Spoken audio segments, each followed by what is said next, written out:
Hello, everybody, and welcome back for the fourth session of the day. I'm losing count. There's sessions all over the place.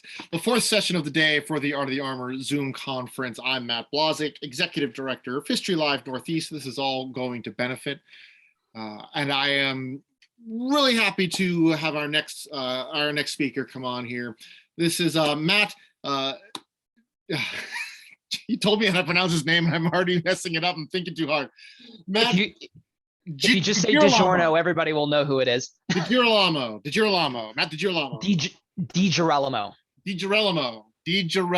Okay, Matt DiGiRolamo, artist, reenactor, and amazing Roman shield maker.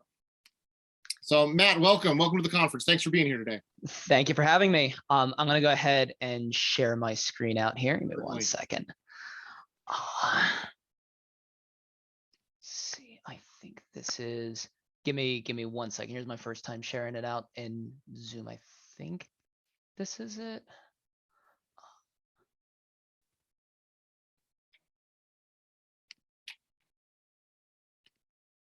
Bear with me here. I'm sorry. It's all right.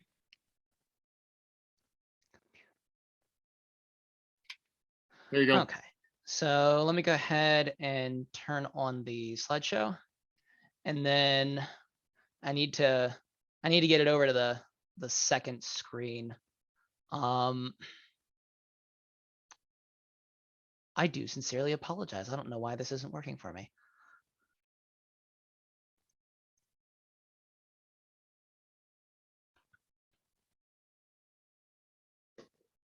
Stand by.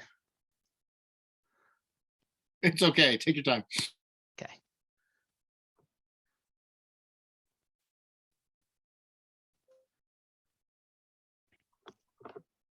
We can stare at his shields while he's doing it. Yeah. It's a fine background. Thank you.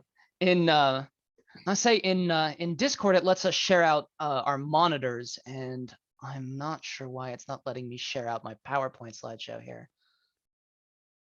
What am I doing wrong? Here we go. I got it. Okay, there we go.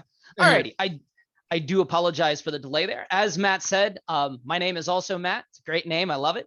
And we're going to go ahead and starting with reconstructing the shield, patterns, techniques, and tips for shield making in the modern age. So without further ado here, I'm going to go ahead and get started. So quick overview. We're going to do in the beginning, we're going to do an introduction and a summary of why shield making is awesome and why you should be doing it in 2022. Segment 2, we're going to be covering a summary of basic shield types and how they're put together, creating a research pool from which we will create our own shield from. Segment 3 is going to be a walkthrough of reconstructing a Roman scutum with tips for both beginner and advanced skill levels with a Q&A at the end. So introductions. Who am I? My name is Matthew Anthony DiGiRolamo. There's no quiz on the last name, I promise you. I am 31 years old. Tech support by day, craftsman by night has been my motto for the last roughly half a decade. I do reenactment with Legion 20 and Legion 14 Gemina, and you can find samples of my work on behance.net/ancient_armory, and I post a lot about this on my Facebook, which is Ancient Armory 1. So we're going to get into my tutors who got me into this. Matthew Amt, who I do believe is in the chat today, was one of the biggest influences on my getting into shield work. He's the founder of the 20th Legion, creator of the Legion 20 online handbook for legionaries. If at any point you've looked at reconstructing Roman gear and have been searching online, you've probably come across this guide. Driving force behind Roman reenactment in the United States, as well as Hoplite and Bronze Age reenactment, and a master craftsman of literally everything. Shields, swords, all of it. My other tutor was, there we go. My other tutor was Richard Campbell. He is the co-head for the 20th Legion. If you've ever been to the Virginia Junior Classical League, and seen the Taverna, he is the mastermind behind building, maintaining, and repairing it. He's the event host for Legion 20 workshops and also a master craftsman of shields and armor et al. I am currently the project spearhead for the Legionaries Handbook, which is Legion 14 their kind of proprietary twist on the 20th Legion handbook. It's all homegrown proprietary content. Their focus is going to be more on purchasing and commissioning items as opposed to DIY. But they have requested a DIY expansion to their book as well. So that's going to be something coming down the pipeline later this year. If anybody is interested in a copy, I'm happy to provide it for one. I also do a little bit of media as well. I'm going to go ahead and play this clip real quick for you.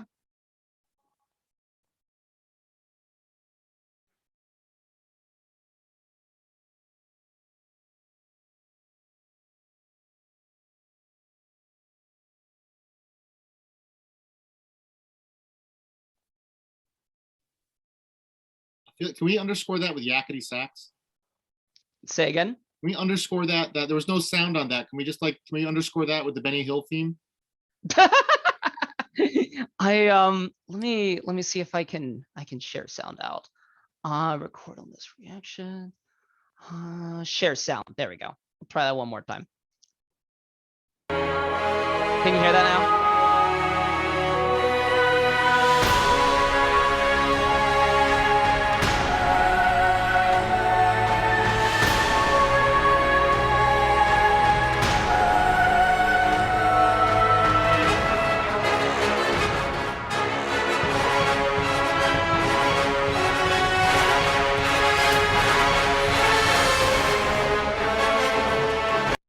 So yeah, that's a shortening of a longer 2 to 3 minute hype video that that I helped roll out during the lockdowns, just to try and keep, you know, morale up, hype going, all that fun stuff.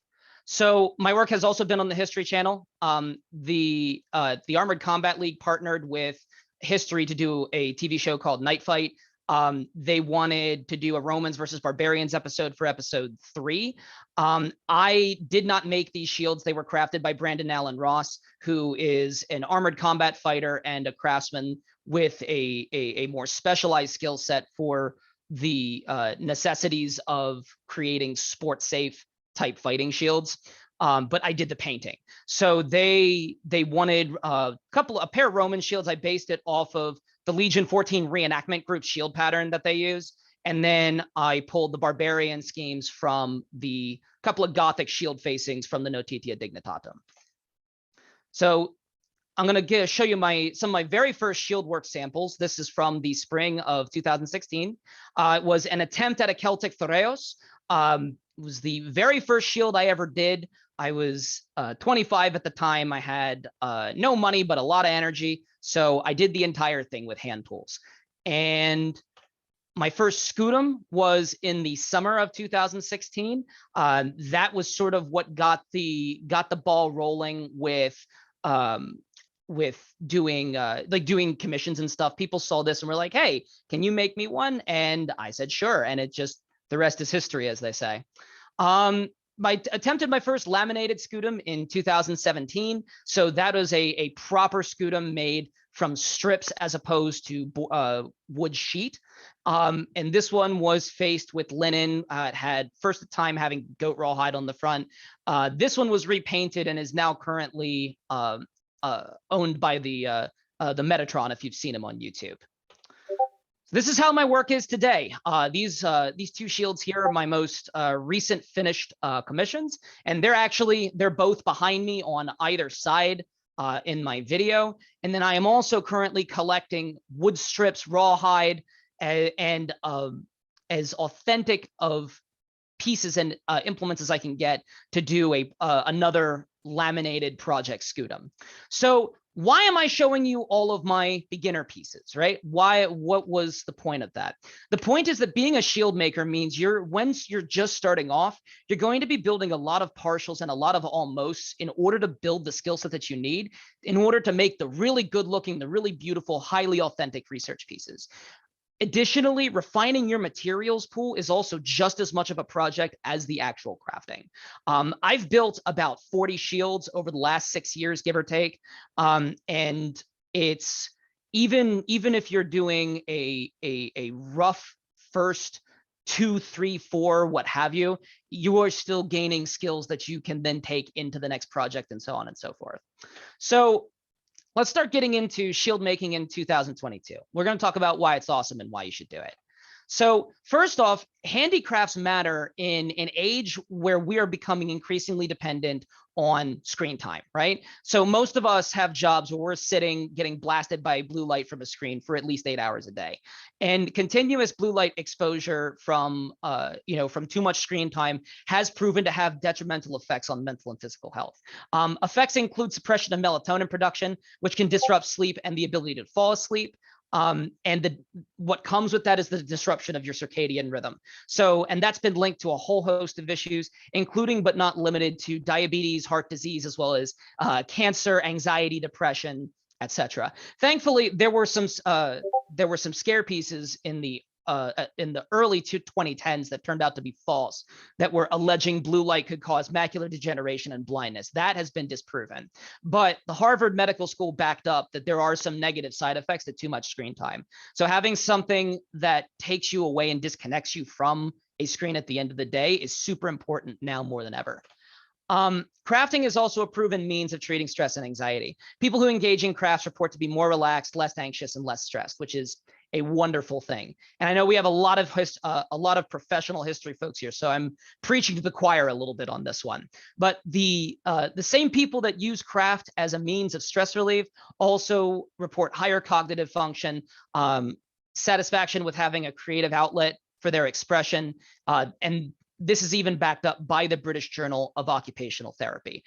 They released a study back in 2013 surveying knitters. As much as I would have liked for this to have been a survey of shield makers, there aren't enough of us around to make a viable study out of, but who knows, maybe in 10 years' time. So crafting also slows down the effects of aging by keeping up neuroplasticity as you get older. Crafting is a form of cognitive training. You are not mindless, and you're also not sedentary while doing it. You will have moments where you're doing repetitive motion, and you will have moments where you're stationary, but it's never completely so. You're having your mind and your body engaged both. And declining neuroplasticity is a natural result of aging, but how fast it declines is on us. And this is backed up by the National Institute on Aging that released a study back in 2014 detailing this. So the point, crafting is a super healthy outlet and a means of promoting creativity, positive mental health, and higher cognitive function. And it is my opinion that the chosen craft should be shield making, because we're going to get into why. So let's get into our research pool. Common shield patterns, how were they made? So we're going to be referencing Roman Shields by Hillary and John Travis for this. It is a fantastic book covering Roman era shields. I've got my copy right here, actually. And we're going to be looking at about half a dozen finds that is going to give us the basis for our understanding of the shields we're trying to build. So we're going to be going through Hjortspring, Fayum, Doncaster, Masada, Duriaropos, and then finally Ilrup Odale. So we're going to start with Hjortspring. Hjortspring is a bog in Germany. Over 80 shields were found dating to the 4th century BC. They were either glued planks or carved from a single piece, boss and all. The wood types range from alder to lime to birch, with the shapes being square, oval to semi-oval, or rectangular. And the square and the rectangular ones all had rounded edges. There were horizontal and vertical grips both found. Bosses were either carved from a single piece, like I said, along with the board, or they were glued to the shield, and they were all done in the Celtic style with that vertical kind of spine oval shape that you see there.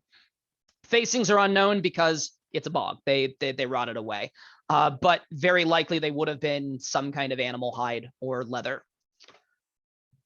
So now we're going to talk about Fayum. Fayum is a Polybian style scutum, and I put scutum in quotes. I'll get to that in a second, dating to the 3rd to 2nd century BC. The Roman origin is disputed with it.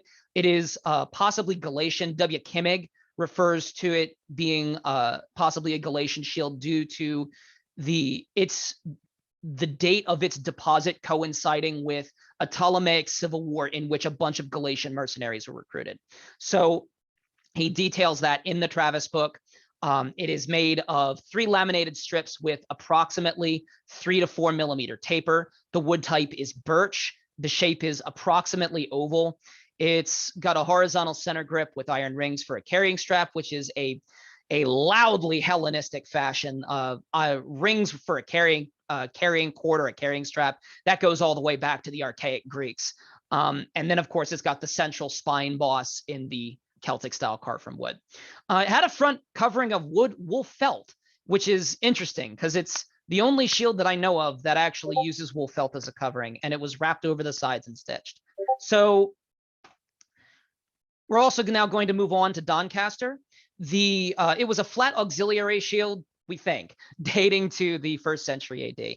The flat shield, it was a flat shield made with the same lamination technique as Fayum, Masada, and Duriaropos.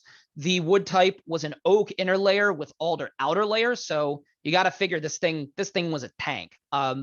Reconstructions estimated at approximately 20 pounds. Shape is unknown because it was in fragments, but it was possibly rectangular. Had a vertical grip, interestingly enough. And of note for Doncaster, the exact nature of this shield is heavily debated. The Travis book has 8 pages plus supplementary pages throughout it debating just what the heck Doncaster actually was. There's schools of thought thinking it was an auxiliary infantry shield. Some thought that it was a cavalry shield because of the vertical grip, and others still thought that it might have been a legionary shield with just an incorrect reconstruction. We're probably never going to know for certain because of the fact that it was found in fragments, but it's an interesting piece nonetheless. The Masada fragments, they date to the famous siege of Masada, to the 1st century AD. There are numerous shield fragments in varying stages of completion or rush jobs. They're either it's not exactly certain. They were either the kind of shields you would expect to order off of Wish, or they were incomplete. It's uncertain. The build patterns vary from all the way down to just 2 layers of strips with a linen facing on the front, all the way up to what you would expect from somewhere like Fayum or Dura with 3 layers with a leather front facing and an additional linen layer underneath.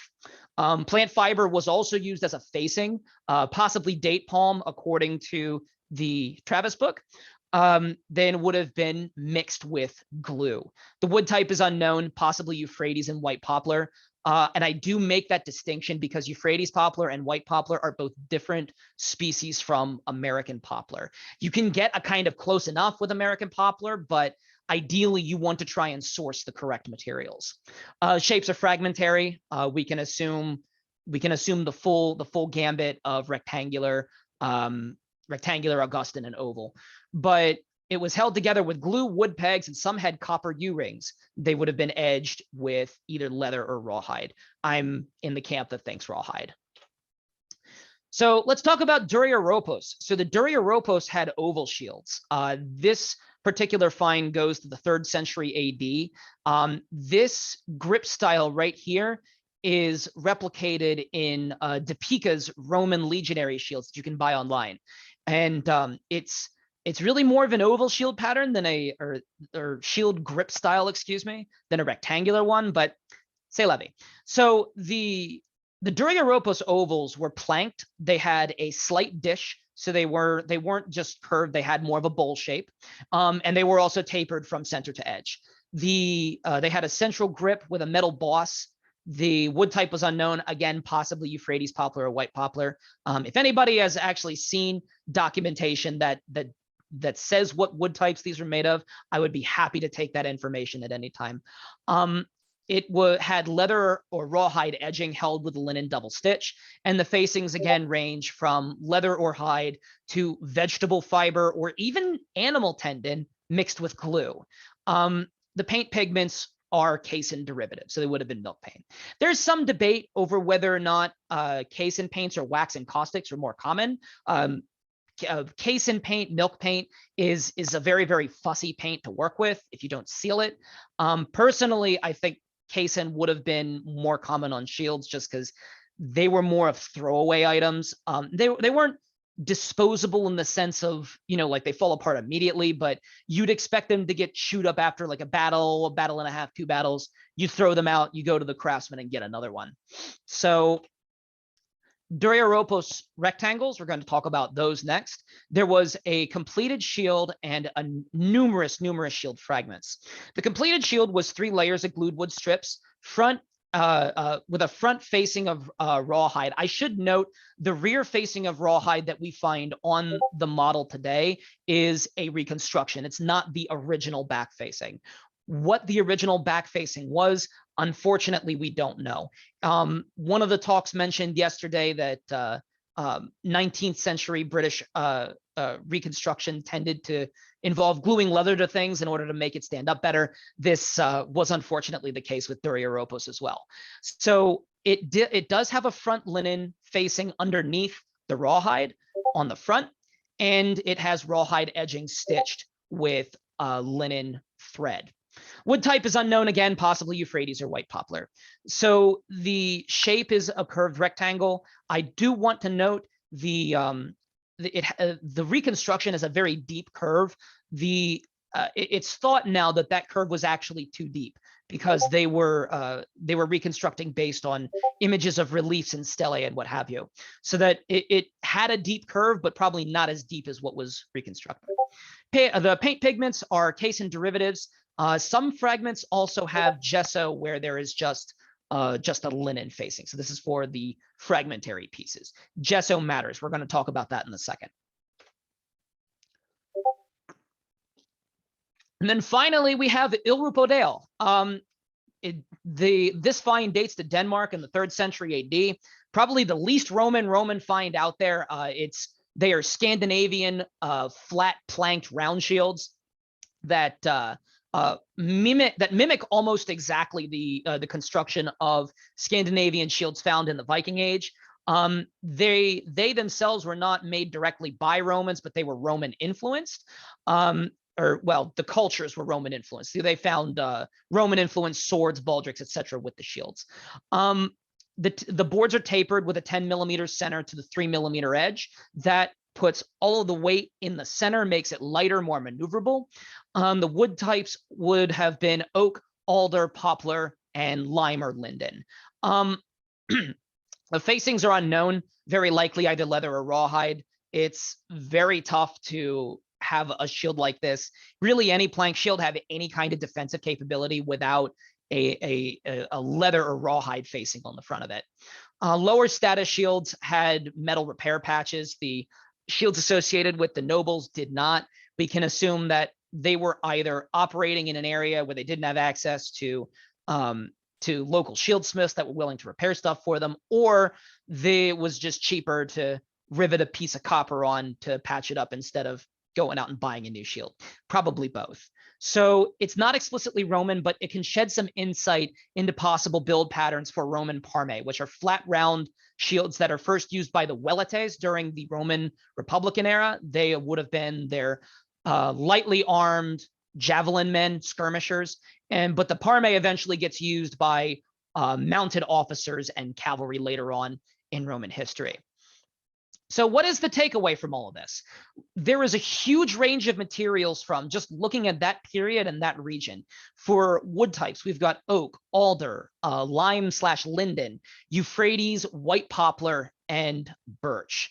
The linen, you've got linen, wool felt, tan leather, rawhide, vegetable fibers, and tendon as possible facings. You've got iron and steel or bronze for bosses. A wood boss is also an option if you wanted to do an older shield. You've got different glue types, linen, thread, and gesso. And then, of course, milk paint. There's a diverse range of build patterns. You've got circular, oval, semi-oval, square, rectangular, whether you want it curved or flat, taper or no taper, planked or laminated wood construction, fabric, fiber, or hide facings, metallic or hide edging. The possibilities are really endless. You just need to decide what strikes you and start working towards building the skills needed to reconstruct that item. So the point, to be a shield maker, you have to know what era and region you want to draw from. You need to know the build patterns that come from that era and region, and you need to know what they used in order to build those shields. Because getting as close as you can to how they did it is not only an exciting challenge, but it's going to show you the possible limitations of what they were working with, as well as how they made what they had worked. All right, so building a Roman scutum, we're going to actually get into the meat and potatoes here of reconstructing a Roman scutum today.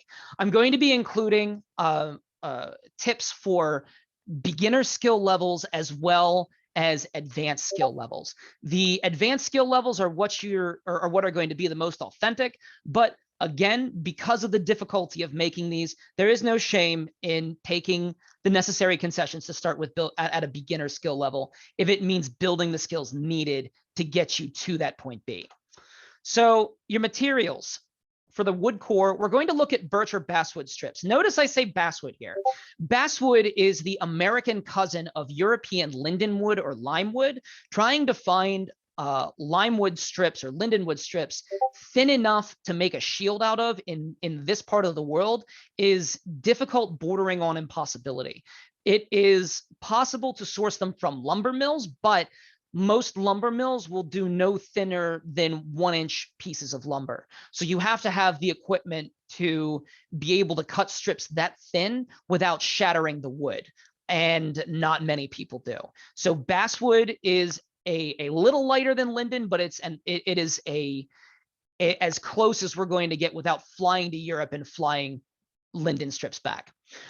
Birch strips obviously are going to be the best for this. So Masada and Duriaropos both have scuda without any taper, at least as far as we can tell with Masada. So 2 sheets of 3mm birch will simulate the weight if you're not confident in your skills working with strips. And working with strips is very difficult. So there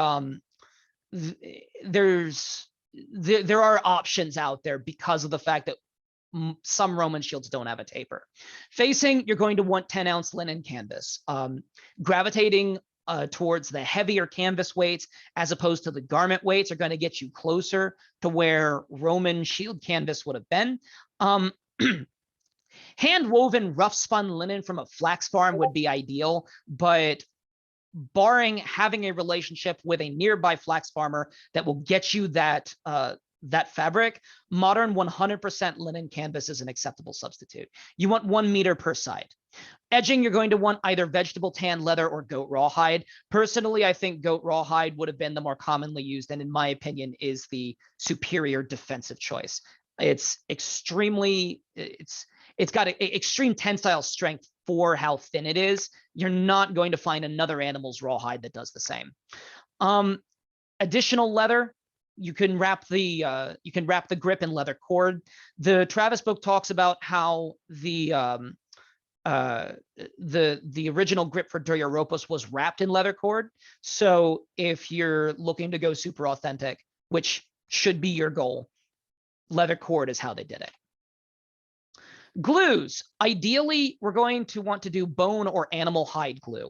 Birch tar glue was actually just recently found to persist all the way to late antiquity. So that is now a possibility, which is really fascinating because birch tar glue, it dates all the way back to the Paleolithic period and was initially thought to have died out during the time when the Gauls were at their height. But a new study released by Antiquity Publications in 2019 has found that not to be the case based on an analysis of Roman door hinges. They found residue of birch tar there.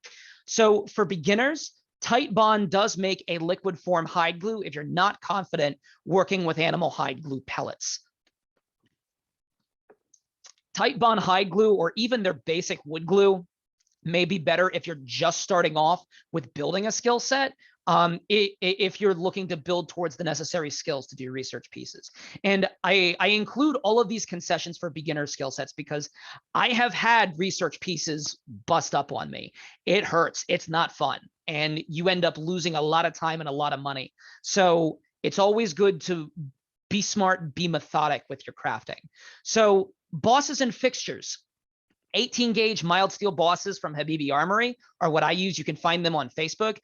Roman steel was, it varied wildly in carbon content and impurities, but most Roman steel, the closest modern equivalent is low to medium carbon steel. Mild steel is an acceptable substitute. Interestingly enough, Roman bronze for armor, the only modern equivalent that has the close to matching copper to tin ratios is found in bronze symbols. So if you wanted to order a broken symbol off of eBay and cut it into a square, you could also hammer that into a boss too. I like to use 3mm copper nails. It's copper wire, would have been extremely easy to get a hold of back then. Iron nails are also a good option. I have iron nails on the way as well. You're going to want diamond cut, rustically made, traditionally made iron nails. That's going to be a good approximate for doing this sort of riveting work. Additional fixtures and sealants. You're going to want to use gesso if using linen without rawhide. And you can make gesso out of white chalk mixed with glue, or if you're a beginner, you probably just want to try modern gesso for the beginning. I will never fault somebody for using modern gesso because a lot of ancient gessos had white lead in them.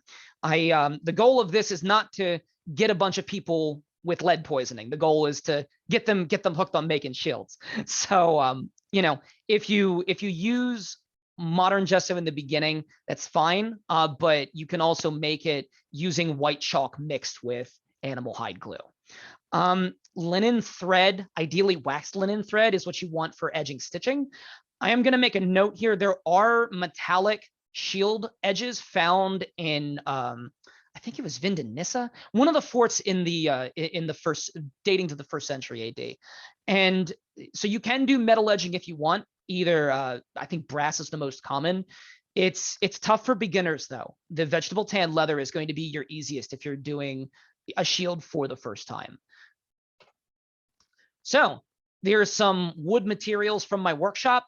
These are the basswood strips that I mentioned, some very thin dowel rod that I use for simulating the wood pegs in the back of the shields. Wood pegs are found as a fastening fixture for both Duriaropos and the Masada fragments. Behind that is some birch sheet, and down at the bottom is a Celtic spindle boss that made its way on there that I got from Matthew Ant. That is going to be going into a Thoreos for a commission for a gentleman by the name of Sean Campana. We've got facings here. We've got some examples of vegetable tan leather, some rawhide lace. The 2 long rolls are 10 square foot goat rawhide from Crazy Crow. Crazy Crow Trading Post is the only place that I have been able to find that sells goat rawhide in that size. You want 2 of them to face a scutum, and then the leftover rawhide will give you enough to create to do your edging with. So, and then of course sourcing materials for glue, paint, sealants, what have you. I've got snow seal that I use for my commission shields. You can also do a double boiled mix of beeswax and olive oil to get a similar paste to the consistency of snow seal. And then we've got powdered milk paint from Old Fashioned Milk Paints. You can find those on Woodcraft. Powdered milk paint is going to produce a better color than the pre-mixed liquid milk paint, but you have to keep it in room temperature. Otherwise, it'll either congeal or dry out. And it is a very fussy paint to work with. So room temperature is what you want for that. So bosses, nails, rivets, washers, etc. On the left-hand side there, we've got a boss from Habibi Armory. The right-hand side is from Alham Trading Post. Suhail Sabani, if you know him on Facebook. They're equivalent enough bosses. Both do their job of, keeping pointy things from sticking into your hand. We've got copper nails off of Amazon, and then a bit of scrap brass in the back there that was originally a template for a tabula insata, but I have a cardboard one now. For washers, you can buy washers either at a home improvement store or online, but they're going to be round washers.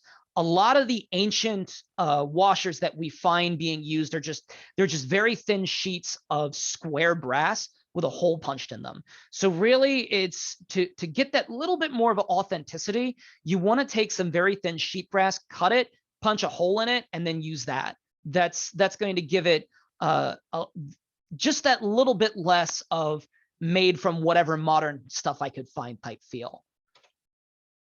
So pressing the core. as you can see here, if you don't have the resources or the ability to do a ribbed wood shield press, like what you'll often find people reconstructing as a sort of a theoretical kind of stab at how the Romans would have pressed shields, you can use a 55-gallon drum with a press, quote unquote, made from a set of 2x4s glued to a piece of fabric. You're going to want enough 2x4s to get a 30 to 33 by about 42-inch surface.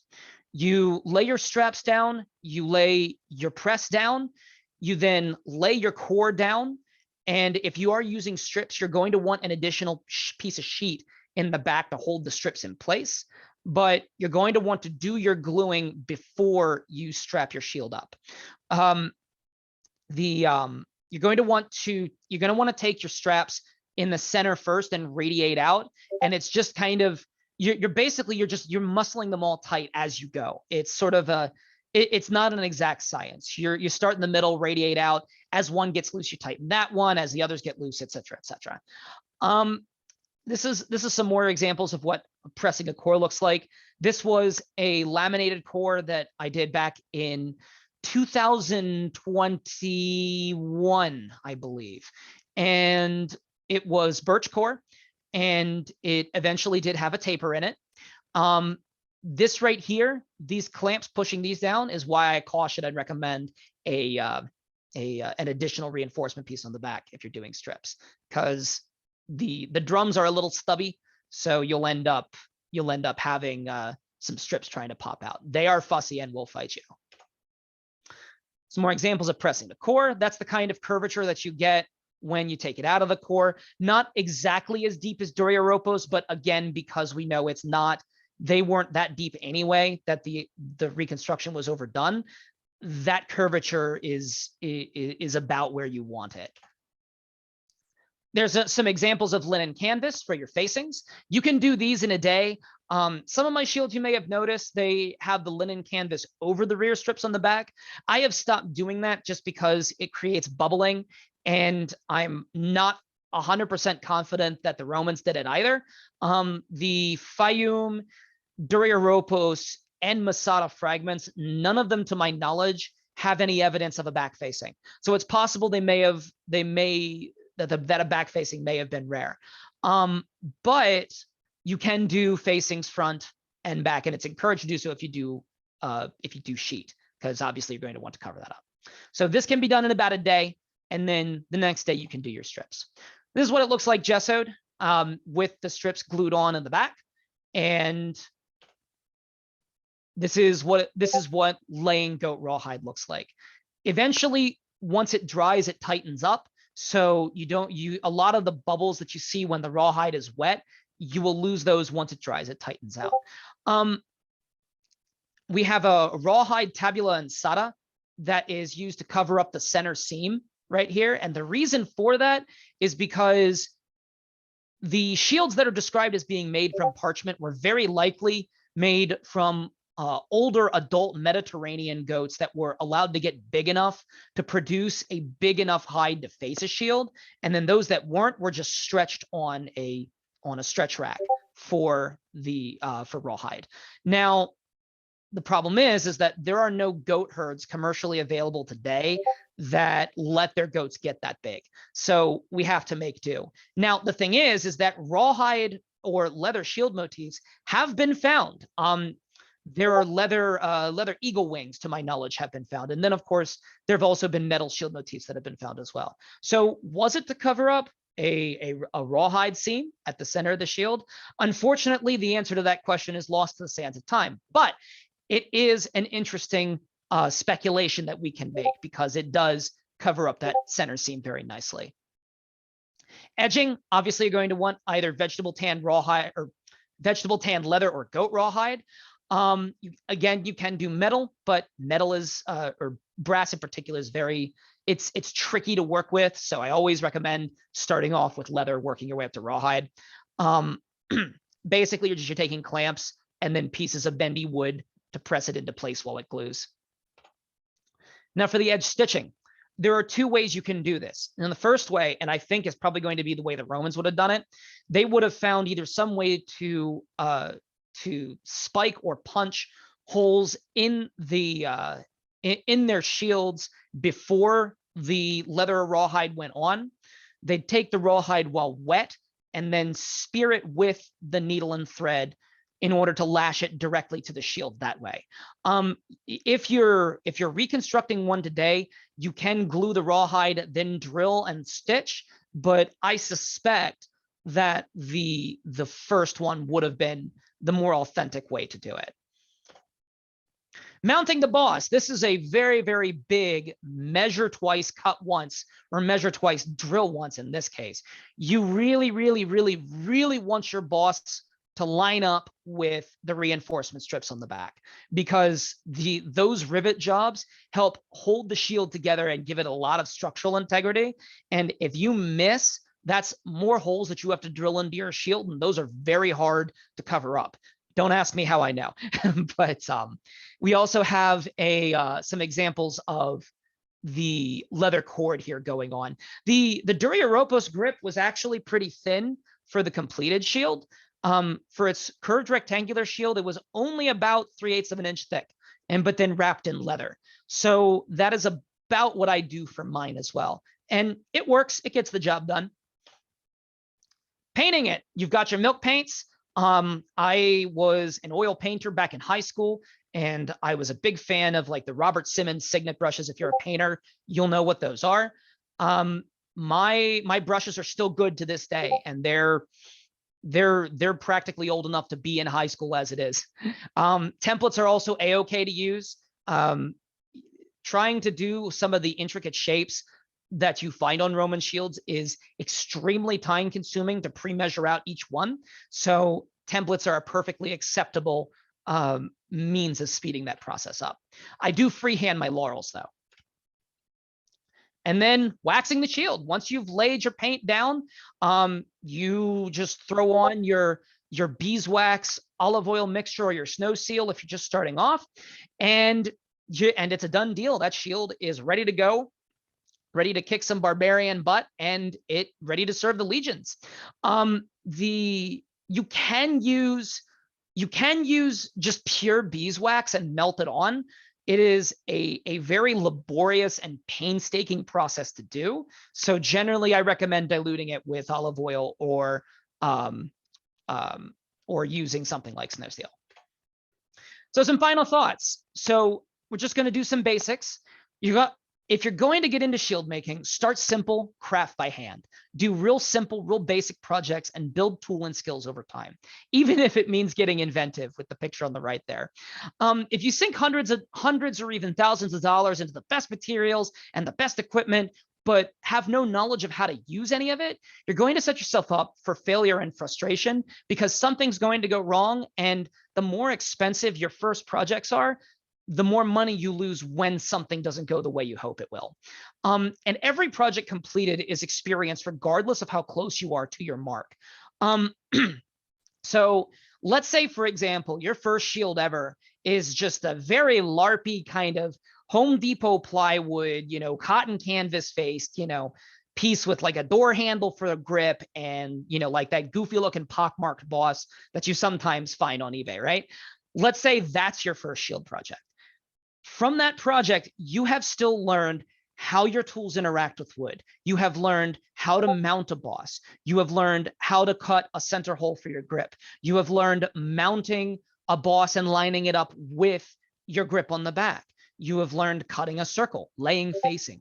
All of these skills you can translate into the next project and the next and the next and the next after that, until eventually you're getting to a place where you are making really, really good looking research pieces. So that is the end of my talk. I will go ahead and happily take questions now if anybody has them. Thanks, Matt. It was really fascinating to see how you went about doing that and then the different steps that you've taken. So does anybody have any questions for Matt? You can type it in the chat or unmute yourself and go ahead and ask. Let's see here. Somebody's asking what your experiences are with poplar.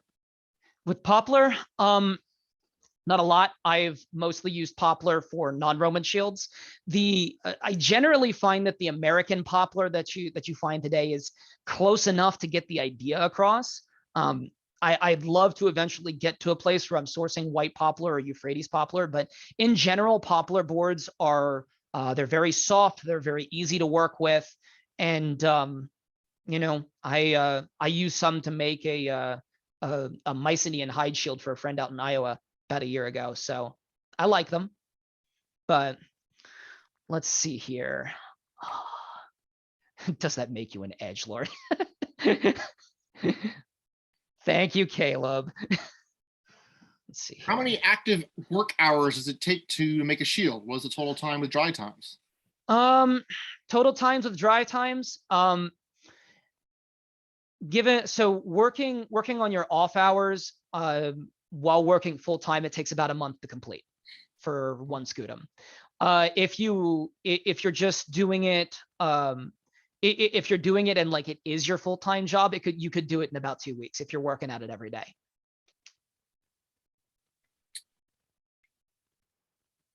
Says with research such as from Roman army and Roman legion being considered outdated, same with Topeka's designs, how does updated archaeological research inform your designs? Has there been a drastic change in the past 6 years of you doing this, and what may change in the future research? So, yes and no. I initially started off including modified Topekas as one of the options you could use to commission, like if you wanted to buy a cheapie from me. But I'm really not crazy about the fact that their grip is ripped literally from a shield type that isn't even the right one. So I try to stay up to date on the research, and I don't really think that the research around Duriropos is that out of date. Who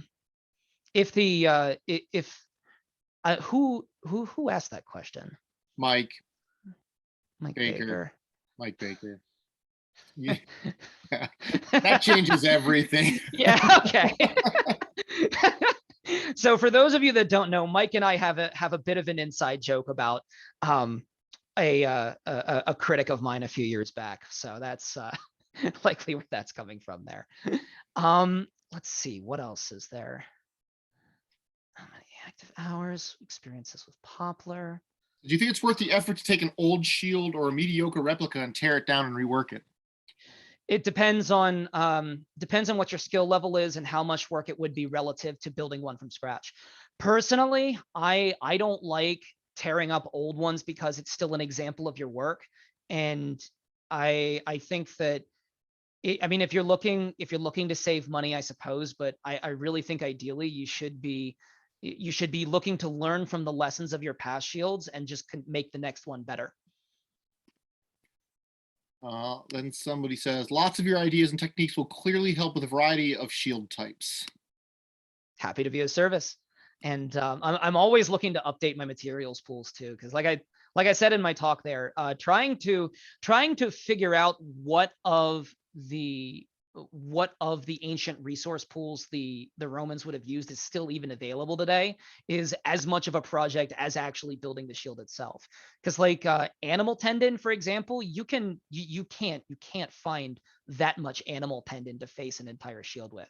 Whereas back then it would have been a byproduct of, it would have been a byproduct of the leather industry, because you would have been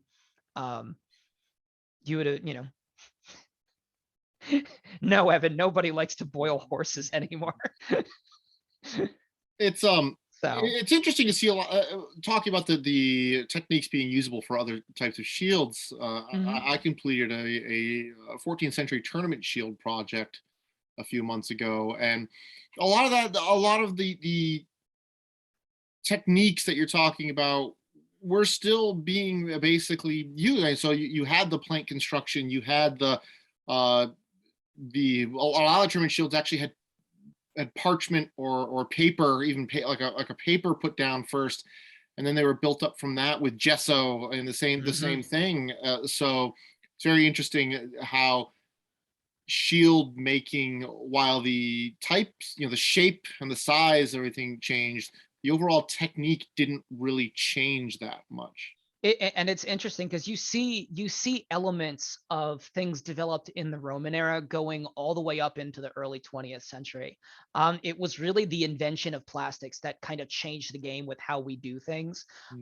Because so for example, when I make a tunic belt, the brass D buckles that I have came from a like an antique store out in Indiana that had a bunch of belt buckles from the early 1900s, but that debuckle style has just remained relatively unchanged over the last 1900 years. Hmm. And it's interesting. Um, Evan wants to chime in. Yeah, Evan, go ahead. What's up? So, can you all hear me? Okay. No. Um, so they did the Society of Combat Archaeology just did a big study that went viral in the Viking community about that. I don't remember if it was published 2 years ago or last year now. I can never keep track of what year it is anymore these days. Um, but what they found is they found continuity between the shields from the bog finds, so Yerab Adel, Nidam, Thorsberg Moes, that one giant 132 centimeter shield from, I can't remember the name of the find, and Yeah. the later Viking era shields. So there were several things that were consistent with them, namely the type of facing used. It's overwhelmingly cow, not goat. Um, with the exception of the shield from Tira, I think it was, which was sheep, sheep hide. And then the construction techniques do change in how they're connecting the planking of the shields together in the late Roman era versus the Viking era. Mhm. Um, the techniques, I can't recite them off the top of my head, but they are different. And then also, as you've noted, handle construction does change. Yep. But in terms of evolution between the techniques of the late Roman era versus the early Middle Ages or the Viking era, if you want to call it that, they are largely consistent, and they're consistent for good reasons. Um, like the use of cowhide, there was a study published in The North in the Shadow of the Roman Empire, which found that using materials like linen instead of cowhide or gut causes planked shields to split apart after only 2 or 3 arrow shots. Mhm. Um, where they practically are impervious to arrows for all intents and purposes. I can actually With confirm that, that because I have shot leather faced or not leather linen faced shields before, and it's the arrowheads more or less just go it offers minimal resistance because the arrowhead's pushing the fibers apart, whereas a rawhide face shield, I sparred my friend Zachary with those at a talent show one time, and those things were crashing against each other and like thunder, but they just had paint damage. That was it. So I definitely agree with you that rawhide, whether it's goat or cow, is going to be the superior defensive option for shield facings because linen it's better than nothing, but that's about all it's better than. It's interesting to hear about the Mm. those finds and what they've done. So someone says, have you Looks experimented with steaming planks or strips to make them easier to shape? I have not yet, just because I haven't. I actually just closed on my house at the end of September of last year. So up until that point, I really hadn't had the workshop space to be able to experiment with steaming. But it is something I do want to try because I've tried pressing birch strips dry, and if you get any thicker than like a 16th of an inch for the outer layers, it does get very, very difficult to press. So I think steaming is going to be something that's on the agenda, coming up this well. we're into this year, but later on this year. Cool. Anybody have any other question? We have time for one more question.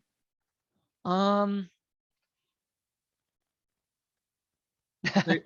Caleb is saying, let's say we're not very crafty and would like to commission a piece instead of building on our own.